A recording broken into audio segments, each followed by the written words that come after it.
A major trauma is like a lightning strike. Okay. Let's even say you had a relatively calm history, but there's something that happens, a single situation that you go from 0 to 11, basically. And that does happen. I do have clients sometimes that's the case.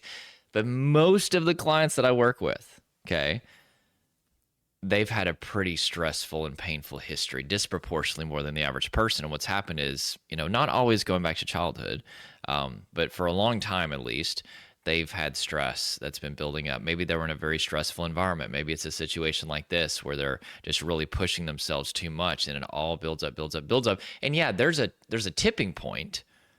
There is some sort of escalating event usually that will kind of put them to that overwhelm point. But if you're already walking around at an 8 or a 9, it doesn't take much to get you to a 10. And sometimes people just never go through anything that is significant for them to connect to such severe symptoms. So they start to be afraid, like, I didn't go through a car accident. I didn't lose a loved one. I didn't go off to work. So why am I experiencing these symptoms 24/7 for years whenever I never went through any of that? And that's because it may have not even been one particular thing. It could have been a series of stressors, or being in a very stressful environment, or just a stressful lifestyle that built up over time.